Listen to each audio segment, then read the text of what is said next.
by today. I'm just basically going to start from the bottom of the rocket and move up to the top of the rocket in terms of the build.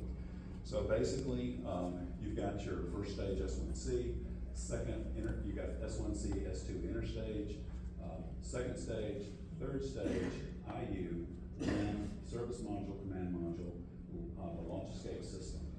And these are some of the, excuse me, and these are some of the sources that I use down here at the bottom. And I've got some miscellaneous photos if we have the time for it today. So this is how it all started. I just basically bought an 8-inch launch tube from Apogee, and I just squared it up. Okay, squared it up and marked it. And, squared it up and marked it. So that the top of the rocket is the -Z or position 1 for those of you, or 12 o'clock, however you want to look at the world. So the entire rocket is aligned at 12 o'clock with the guys in the front upright in their seats and the rocket following behind. So this is the base, big thick 0.04 plastic that I cut, and then I started putting in structure based upon the drawings that I had from Dave Weeks. I further created a cruciform pattern with the beams that were in the original Saturn V to scale at 1/48 and started creating this thrust structure. This is the base of the Saturn V, and this is how the thrust structure was constructed. This is a completed thrust structure. This is a yellow green zinc chromate. I've seen photographs with green zinc chromate for the early launches like 4 and 6, and then there's the yellow green zinc chromate. Most of the ones that I've looked at were yellow, so I went ahead and used the yellow. There's nothing wrong with it. If you went green, you'd be right also. So, and then you see the cutouts in the bottom. That's where engine. That would be where the engine comes through on the base, which I left off one of the engines. I'll show you that a little bit later. But that's the big structure that the engines thrusted up against, and that the rocket sat down on top of. So it's a huge steel structure. These are the F1, not a good shot there, but these are the F1 engines. I bought these engines, I bought one engine and I batted it. You know, I created my own bats on it so it would look more realistic. And I put pins on it. I had photographs of the batting of the F1 engines from some Huntsville shots. And I also put in plates on the interior of the engines. The engines are built with a series of plates around them on the inside of the fin. A lot of the rocket engines, particularly F1s, they're not correctly made, so I just accurized it. Just one of the things that I do. You can see the thrust structure to the right. You can see the two umbilical connects, and there are two umbilical connects on the opposite side. That's the little silver squares right there. I left an engine off, as you can see, and then inside you can see some of the turbo pump assemblies. Here's the turbo pumps on top of the base that you just saw. That's the bottom of the bottom tank. That would have been a fuel tank or a hydrogen tank. Because you'll see a lot of tanks throughout my presentation, I'll just kind of give you a general location of where those are. But basically, these are models of turbo pumps. I did get a picture of actual turbo pumps. There's like one photograph on the web that I found. And I have a lot of places that I've looked, and they're just hard to find. And there were guys crawling around in there. It was pretty neat. There's your turbo pumps. You see my thrust structure. I'm pushing it into that spiral wound tube that I cut a slot through. And that's how you build it. It's kind of a ship in a bottle type approach to things. And basically, you have a long tube, and you stuff things in the left, you stuff things into the right to get into the center, and you start building out from both ends. After you do it, it works well. Figuring it out took a lot of time, but it does work well. So that's how I put it all together. Yes, things cracked and broke as you put it together, but you just put them back in and go from there. Also remember that if you look at the bottom end of those lines and those turbo pumps, they're not connected because you're not going to see them anyway because the frame covers it up. So a lot of stuff is covered up, so don't worry about whether or not they're connected. Okay, so they stay firm and in place as I put the thing together. I would buy light fixtures, plastic light fixtures. I put them in my vacuum form machine, and then I put my O1 styrene, my O2 styrene, and I would just pressure mold these. And in reality, the tank tops and bottoms were ellipsoids and all kinds of different, they've got shapes to them. They're not exact spheres. So what I would do is I would take something that was a hemisphere and I would just cut the top off the hemisphere. So I had a pseudo ellipsoid. It's not a true ellipse, but it's good enough. The little tick marks up there, those were used, and there's a lot of photographs of them. They would put wooden ladders up on top, and they would just rope themselves up to get on top of the tank to work on it. Welding, rivets, all kinds of things that they would do. And then of course it was covered with an insulation cover. In the first stage it would have been a yellow like this. So this is the same color, if you are close to the space shuttle. So it's an insulation layer that you see on the shuttle tanks. And if they were to leave this out long enough, it would turn colors, just like on the shuttle. But this is I got a photograph and I matched it with my colors, and this is the ugliest yellow I could find. And so there you have it. And each one of the, like an orange, each one of those segments, I call them gores, G-O-R-Es, and many of those were made by the use of explosives underwater. It's a very odd way of doing things, but they would have a form, they would have a steel plate, they would ignite an explosive above a water tank, and the water pressure would evenly distribute the load until they got the form perfectly. I didn't do mine that way. Anyway, so this is kind of cool. You don't see much of this. This is from Dave's drawings. That would be the inside of the LOX tank on the first stage, looking inside of it if you were to poke inside. That would be where the feed lines from the LOX tank would run down to the fuel tank. You see my spiral tube kind of dirty there. This is going to be hard to describe, but basically it goes like this, like the ship in the bottle. Those liners, I would cut a slice out of my tube and I would line it with a .01 plastic on the inside. And the plastic would kind of stay in. I just tape it in place, not glue it. And then I would start building those forms in it because I could see it and get to it. I could reach it on both sides. Once I was done, I would slide it out, stick it into the end of the tube in place. And when I got through, I'd paint it. Otherwise, you'd have to be very, very small to build this. So that's how that went. And so this one right here was done that way. This is the fuel tank. Okay, so this is looking down on the first stage on that piece that was built. You start to see how some of those forms come together. The odd-looking corrugated forms in there, I built them in the same way. I built little sections of it in my vacuum form machine. I made a form, and I just sat there and I made 100 of them one day. It only took hours. But I finally got enough, and then I created those sections in a tube, and they weren't glued, wasn't glued together. Pull it out and put it in here.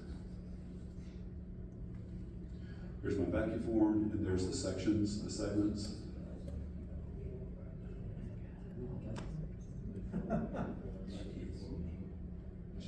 I was thinking you had a really cool vacuum form machine. Oh my God, it's you did all that vacuum forming on a Mattel? No. It's like a Mattel vacuum. We're not there yet. I'll show you my vacuum. All right. I think I better have a vacuum. This is the fin trap. I didn't bring that. I didn't install this. This is an extra leftover. This is the one that I took off the front. But this is how they would look inside. Maybe someday I'll turn this into a model in and of itself, because there's actual retro rockets that sit inside this, which I don't show on my model, just there was no effective way to do it. Moving up, this is the interstage. Basically, lined it with .01, lined the outside with .01. You have to be careful. You get one shot at it to make it nice and smooth and neat. And then ringed it inside with a lot of the structural members that you see there. On the outside would be stringers, on the inside would be call turned or, full round, frames, okay? And I would punch holes in the frames, and you can see that better in the model outside. So that's the inner stage. Moving up the rocket, well, there's a painted, that's when I started painting. If you look, I created a little lip at the top of the inner stage, all the way around. And in the rocket, you see it's a reddish color around the rim. That is a detonation cord, and that's how the rocket would break apart. Some of this was welded together, permanently welded together, and the det cord and all that was welded as a separate piece. And I can show you outside a little bit more effectively than in here. But it was welded on the pad, and it was ready to detonate once they launched it. This is the kind of form that I would make to create various forms. This is the stage 2 forward that would go to the S4B. This right here is the second stage. This was quite an effort right here. So I built a frame, and I got all my positions and 3 marks on it. And then I just started building frame from there. Again, I used Dave's plans, and it worked out pretty well. There's the frame being filled in. I put on stringers all the way around. Stringers they scared the heck out of me at first, and then I started doing them. And I realized that there's not going to be anybody out there that's going to count them. Go build a Saturn V. And then outside of that, I found that when you think about it, all you got to do, you find your north, south, east, west. Your 90 degree points, and you put a stringer on. Make sure they're accurate, they're close. Then you find the midpoint. Yeah. Then you do it there. So And you're taking tester's glue, which is a fine liquid glue. Okay, just touch it, and it's permanent. Make sure it's straight. It's permanent. And then you bisect it again, and then you bisect it again, and you see what I'm saying? Yeah. And you work your way around, and then when you get through, they're concentric. They're spaced correctly. Are they on center correctly? Who knows? I don't know. But you get very, very close, and visually, it's accurate. So that's how I did it. But I did do a count, and I'm plus or minus 5 stringers. This is the inside. The only thing I had for this was a graphic that I found, a NASA graphic. And so I built these funny little forms and shapes that I thought I would be able to see, which you can, on my finished rocket. There are no photographs I've ever found of this, but yes. So I assume the conical surface is just sheet styrene? It is, it's 0.1. Did you like pre-curve it at all, or just use the right thickness? Good question. I purchased a whole bunch of 0.01 in big 4x8 sheets, but they come coiled or rolled. By the way, that's the way to buy plastic if you're building models, because it's cheap. So once you unroll those things, they have permanent curvature. So that's to your benefit. So for me, because it was so cheap and because it was pre-curved, I cut out a big old 2 foot by 2 foot and make sure, 1 foot by 1 foot. We'll wrap it around this thing. I'd have extra hanging over, and it looked ugly and everything. And you just trim it. Sure. And So it had some curve to begin with. It had curve to begin with, and it laid on quite well. Where it comes on the opposite side and connects, you gotta do some magic there. And the way that I do that is I put that on the bottom. This is just a sample of one of the interior sleeves that I was talking about, where I build it inside of a tube. It's not glued, it's just taped. And I put little liners on it and such and so on, like you see there. This is the forward S2, where it connects to the S4B. This is, pardon me, this is where you see a lot of the films looking up, where the S2, obviously the S4B is pulling away. And a lot of these are actually it's the S4B, the original. two-stage, not the Saturn V. But anyway, someone asked me, well, why didn't you put the cameras on there? Well, they were only used on 4 and 6, and they used once or twice again, but they lost them, and they didn't need them anymore because the stage is staged properly, so they weren't concerned with it. Here you go, with all the stringers on it, and then little bits and tidbits on it. Frames for the 4 engines, 5 engines, one in the center. And there you go. So I built a box at 90 degrees and 90 degrees, and that's 90 up top. I laid my rocket in my second stage in it and moved it forward to the end and marked it. So I had a complete concentric line of the engine with the rocket. So is it square? Good as it's gonna get. So that's the center engine, and then I built the other ones around it. I flipped it up like that and just started putting them on top.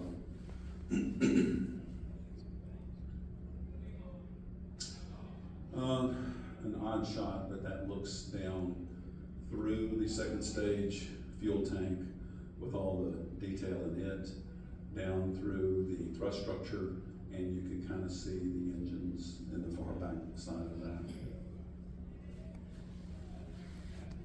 Oop. Am I going the wrong way? Okay. Here's the front of the S2 before I put the conical shape on it. And most of the S2 was white, from what I can tell. Lots and lots of pictures I poured through. Museum pictures, pre-flight pictures. It was painted white. It was a real thin white paint coat because they were trying to keep the weight down, I'm assuming. It was ugly. All the colors on the inside of the rocket were purely, functional. They had no other, maybe keep rust down a little. They didn't want to put a lot of weight on it. So I called them ugly. They were all ugly colors. Here's how I did it. You see cones and light fixtures and tubes, and kind of gives you a picture of how I did things. The forward part of the S4B, you see where that center cone with the X's on it, that was where the lunar module sat, and that's how I rolled that. That's the S4B. We're moving up the rocket. It was a cone on top of a sphere, and actually the ground crew could access the inside of that cone. This is the painted cone with all the bits on it. There were structural upside down T's on the cone, and it was hollow, and you can see the door on it, kind of in the center right. There was a door there. There's a door on the other side as well. And then all the engine mounts, fixture mounts, I put those on there too, right off the drawings. Painted it. On the Saturn V, if you can imagine, you see the bottom of the green line, a lot of the wires and instrumentation lines actually went under it. So they look like they abruptly stop, but they don't. If you look at if you study the rocket, like at JSC, you'll see those lines go under it because it's hollow inside.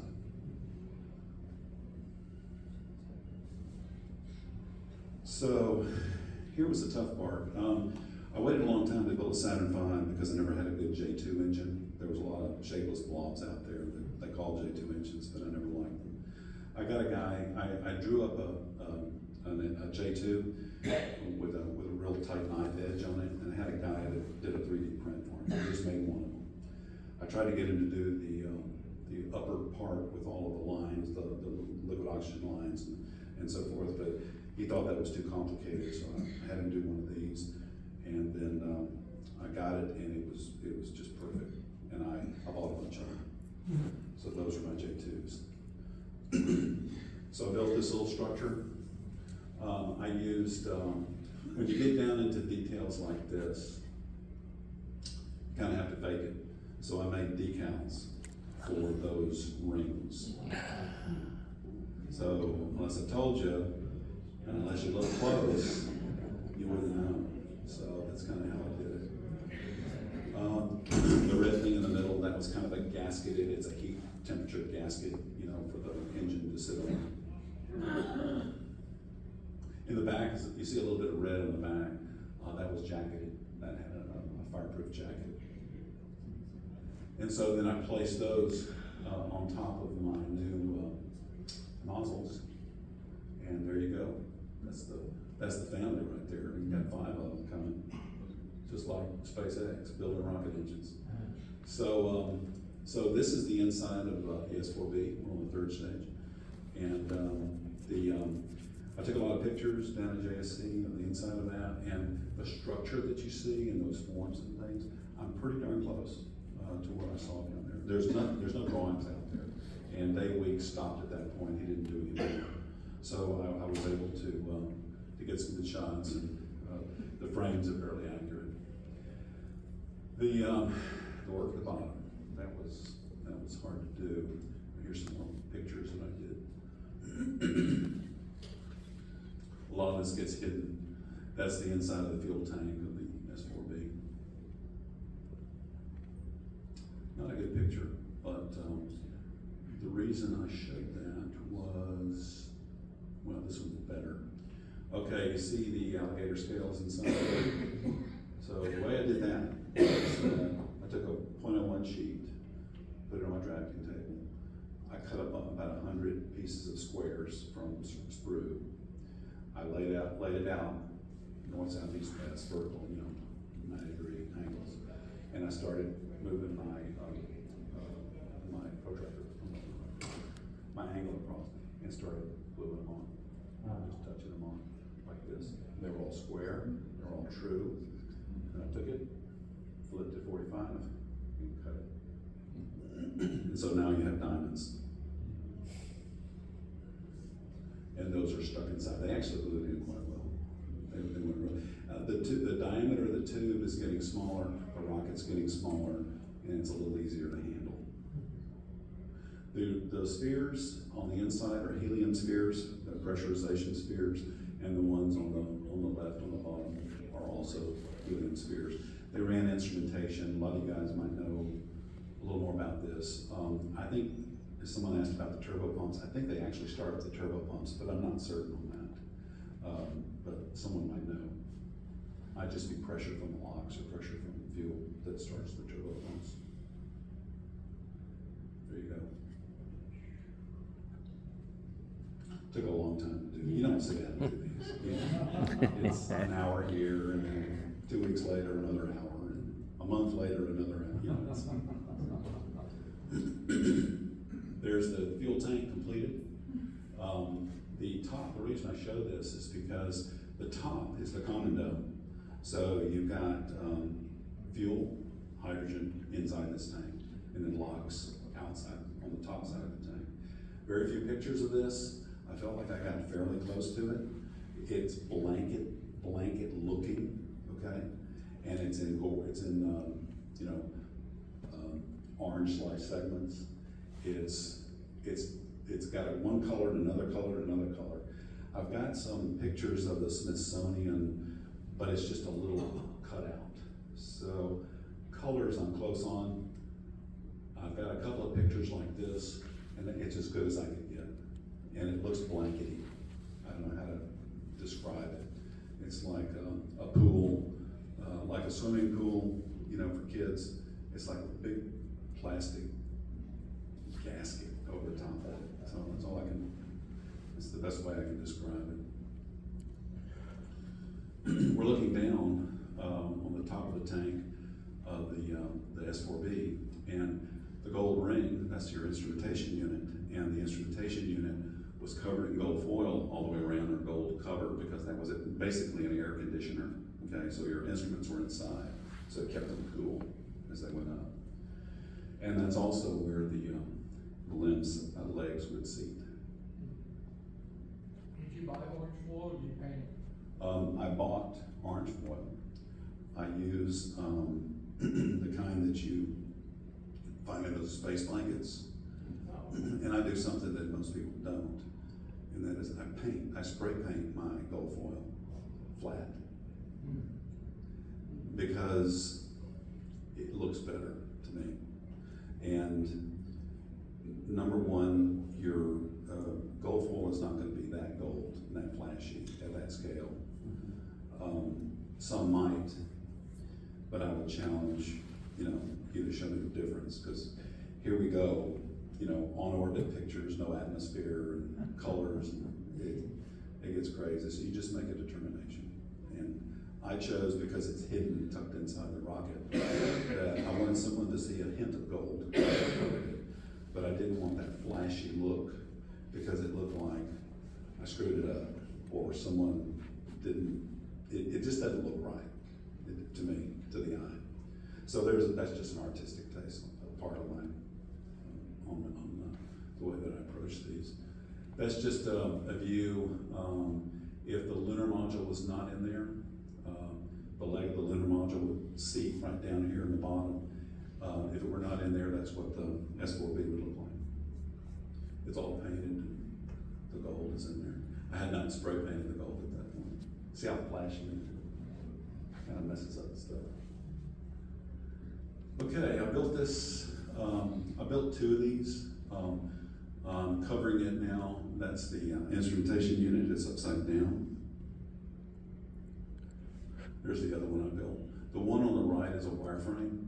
The one on the left is more just structural pieces, because I'm covering it up. The one on the right I've got at home, and I've already put instrumentation pieces in it. I may build it someday, I don't know. There's the bottom of the limb. This is a 3D print, but since it's not Apollo 17, I had to add a whole bunch of stuff to it. Because Apollo 17 had extra batteries, the battery pack on the right you see there. On the left top, you see where it's cut out?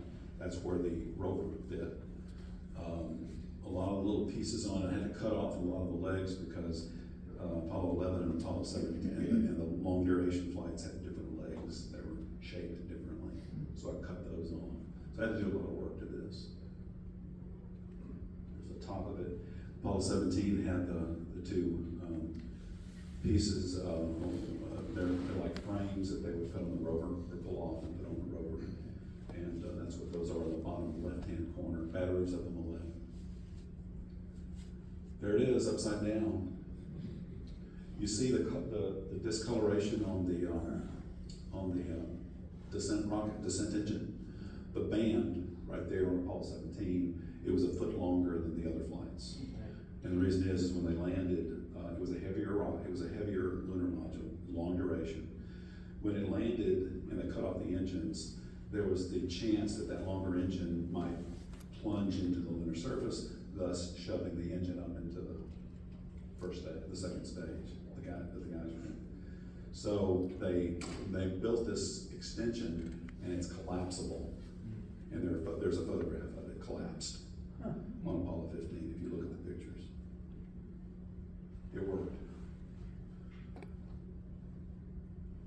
I like the limb to be shiny. So there you go, I've changed my mind. There's the top. Unfortunately, you don't see much of it. I'm giving you an inside show here. Stuff is all tucked away. That's the rover bay on the right. That's the bottom of the rover. I built that rover at for the Las Vegas, that Apollo 17 lunar module. It was deployed or partially deployed. Okay, there's the bottom of the lunar module, getting ready to be glued on to the S4B, never to be seen again. But I did a complete lunar module, showing you the pictures. It has rivets on the bottom, that's a nickel plate. It has all kinds of weird stuff on it.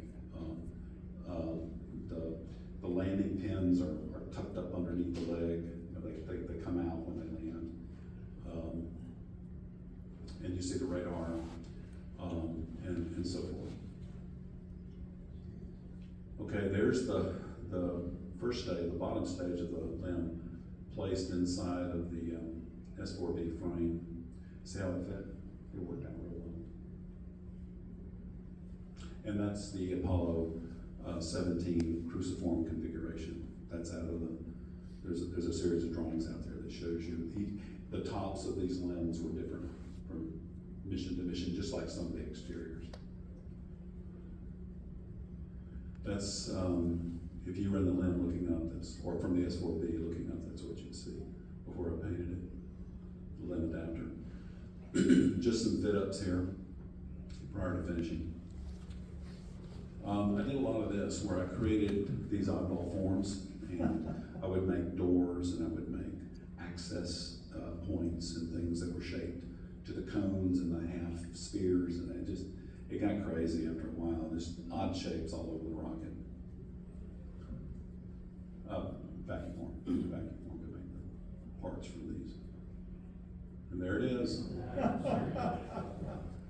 think I got it for Little red back. 40 bucks or something. It worked. There's something wrong with the electric heater, but I made it work. Just hit it. It's really cool, it really sucks. Yeah. And so, do I go out and I just make a form? No. I make 20, 30, 40, just to make sure I get them right. And sometimes I'll cut a piece off here, put it on there, and so forth and so on. There is one of the doors from the limb bay there. That's one of the doors that come off. I made that in the vacuum form. Nice. All I do is I just make the form, and then I put sheet styrene on it, you know, to put the stringers and things on it. There it is, tucked away, just fit. Explain this to you if I can. There's a tray here and up top that goes the length of the door. The way that I understand it is that there's a detonation cord that lays in that tray. 4 trays, 4 doors, 4 trays. So as it opens up, they ignite the deck cord. It opens the door slightly, and down here there's a pin there, and there's a pin there inside that little bump out, and there's like a little shock absorber, and it just pushes the door out. And all it's doing is they blow it, and it just shoves it out like that slowly. And then they go away from the rocket. Yeah, that's unique to the ones that carry the limb, because they kept the doors attached on the ones that were North Orbit. That's correct. So a lot of pictures you'll see, it's sprung open, but they're still attached to the adapter. So you're right, that was the unmanned generally. Then furthermore, there were some more things I wanted to show that I really couldn't. Right there, you see the little grabber, the little attach? That locks down on the end of the lunar module leg, the structural part of the leg, okay? And so basically, little alligator, they blow it with a pyro of some type. It opens up, and you see the springs, it has springs.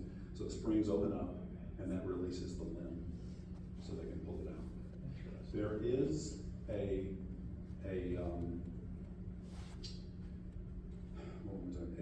it's similar to the other two, where you have a shock absorber effect. It's similar, and it pushes it out slightly too, and it's straight up.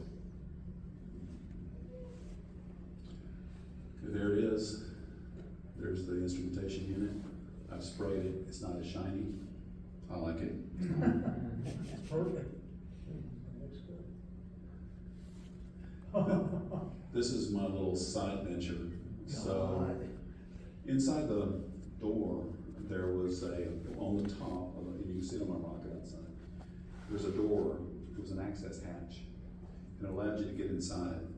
And I went down to Johnson and I took a bunch of photographs, and I found a bunch of little T's sticking out of the inside of these doors, as well as I found a number or two.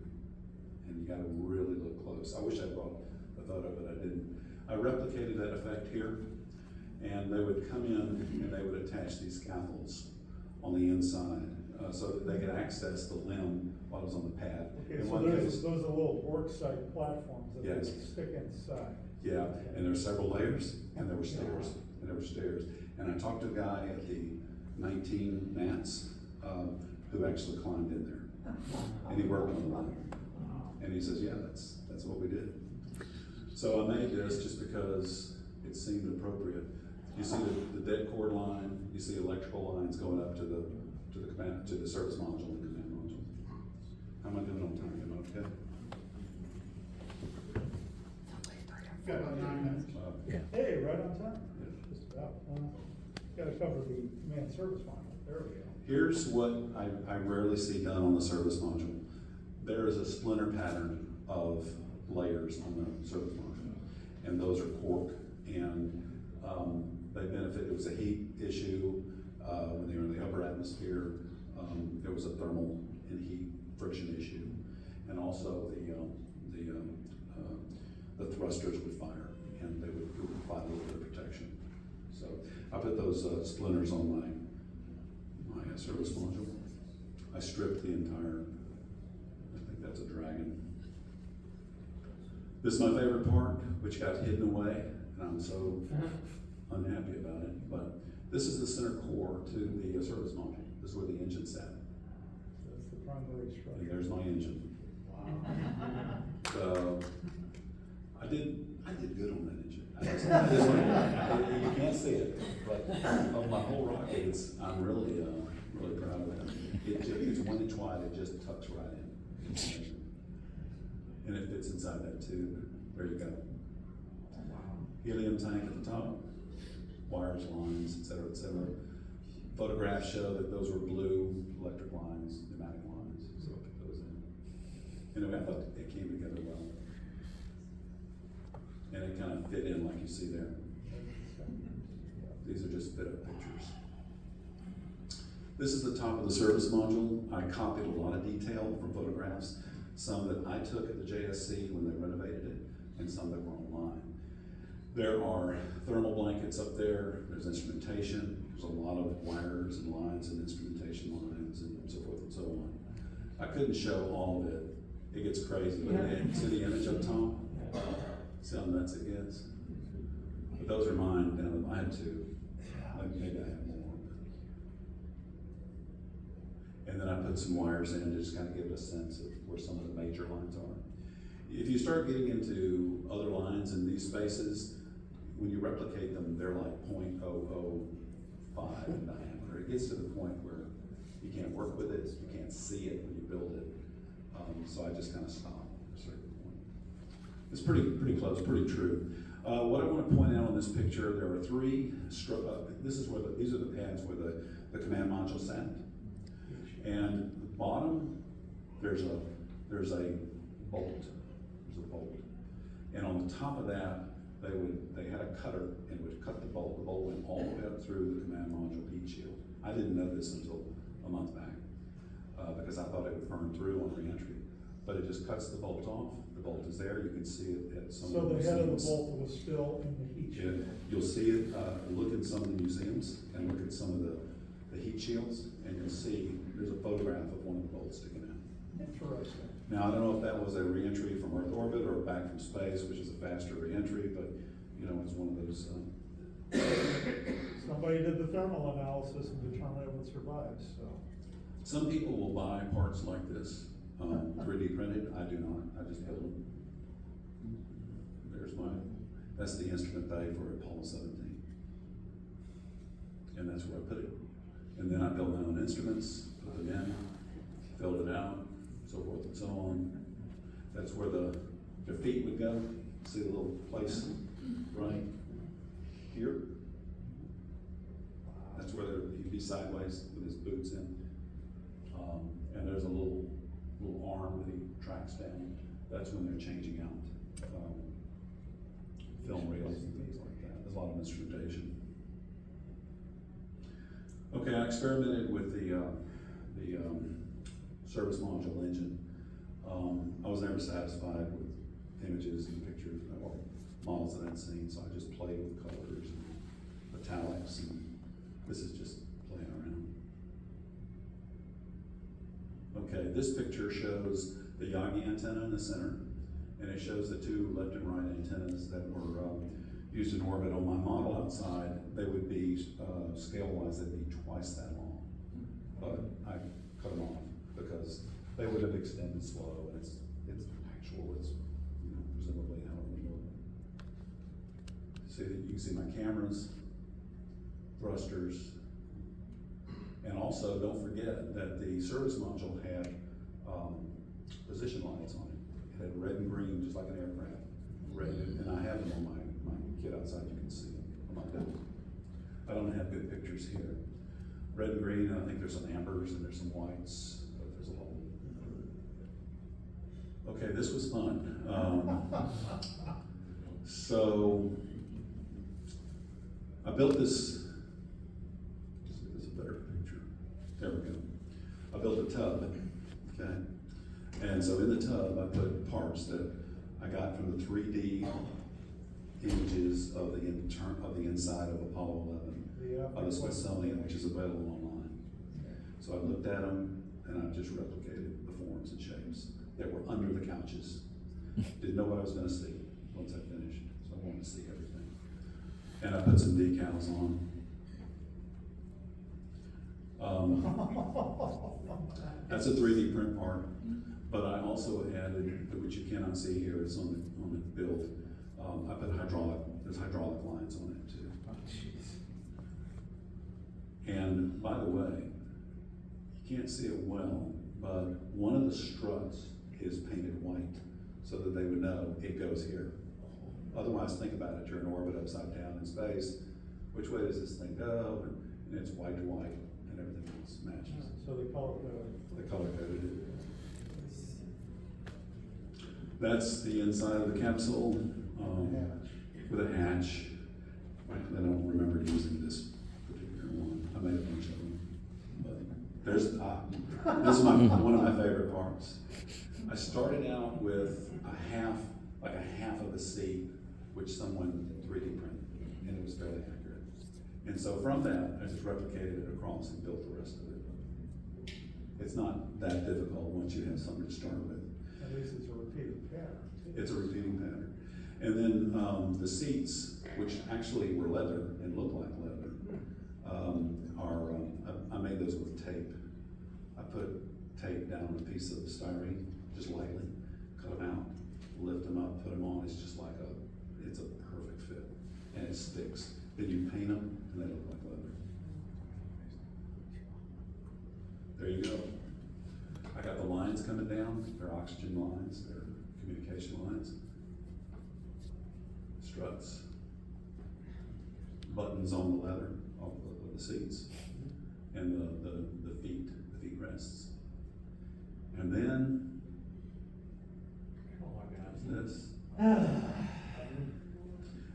The piece on the left is an experimentation. There's a guy that makes super miniature nuts, bolts, switches, toggles, and stuff like that. So I just tried it, and I stuck it kind of in the capsule where there was supposed to be something there, but you can see it kind of inside, if you look inside. And then I painted and decal the command module. What do you call it? That's what the driver says. CMP station. Yeah, CMP station. And see the little brown things on the wall? If you look at the Smithsonian, you can challenge me on this, but I believe they were all over the command module, and they're Velcro in it. Velcro spots. Yeah, and they would just put everything on. So no, those are not mistakes on the inside of my command module. Those are Velcro spots. Okay, so parachute compartment up top, I built that by hand. Vacuum form part of it.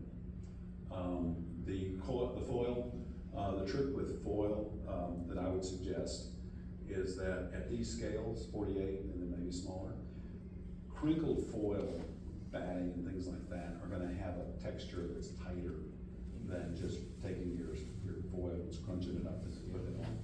You scrunch it up, open it, and keep scrunching it and opening it until you get a pattern which is to scale, which is more natural to that scale. And so that's what the inside structure would look like. The tub was some type of a polymer. Someone might know what it was, but it's that rusty brown look. Bakelite, maybe? Bakelite was earlier in history. Was it not? It could have been something similar. Something based on bakelite. So this started out, I did buy a 3D print shell.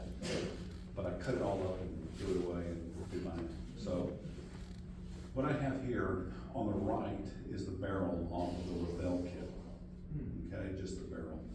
So I put the proper lines at the proper location, the proper bolts and so forth on the structure, and it's different. You'll see it's different from the Rebel kit.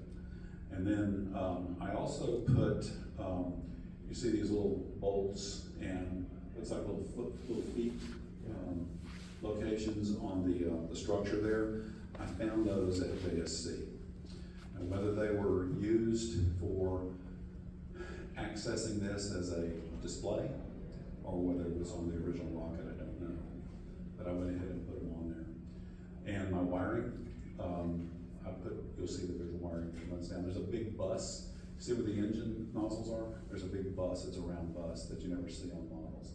You can see it on mine. It's a half-minute bus under there where the power would come down.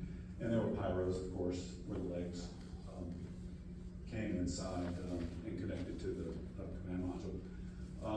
I used Sternbox decals, but I call them Dave Weeks decals because every one of them was from Dave Weeks' work.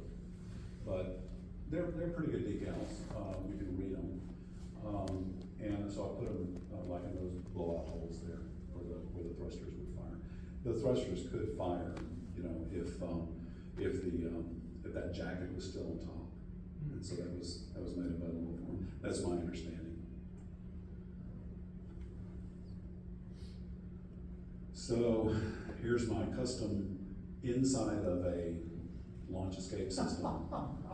Negative of a positive, okay? If you can kind of get your hands around that. There would be high points on the CM, and so those would have to be the low points here. So imagine mapping it, you know, getting it right. That was cork.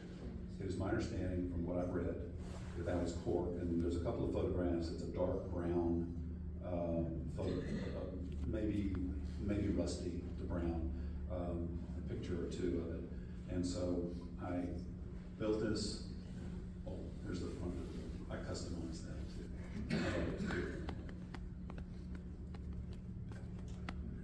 Well, I don't have it, but anyway, I painted it that kind of a cork color, and you can see it outside.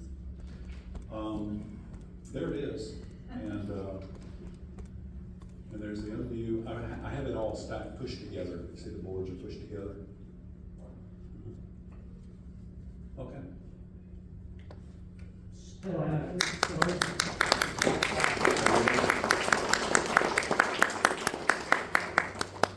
Start to finish, how many months? Well, it was a 2-year project, so, but we've done other things besides this. We do travel and we have other interests and things that we've been pretty busy with, so it's not, you know, now, the last 2 months has been, it's kind of like wrestling an alligator, you know, you're gonna fix one thing and you break 2 other things. And it got to a point where I just said, well, I gotta finish this thing. So I mounted it and did the best I could, just make it clean. You know, there's some oopsies in there, but, you know, it's All not. you know about it. Well, for the most part, true. Let's see, what else is there that you might not see outside? There are the retro rockets that go in the fin area. I didn't do because I pulled that off the front so you could see, you know, inside. Didn't they take those? Didn't they not use those on 15 through 17? I don't know because you know I'm on the orbital shots where the first stage falls away. I've never seen them look like they've been obliterated, like they had fired. You know what I mean? I think you're right. I think you're right. Yeah, because on 15, when the S2 fired, it actually impinged on the upper dome of stage 1. And they had to do some other tweaks to make sure that they separated out, because they said, okay, it worked a little better, so they deleted several of the retro rockets Right. on spots. Yeah, that's a good point. I would not argue. Yeah. That's probably right. Questions? I'm going to be around, so you can ask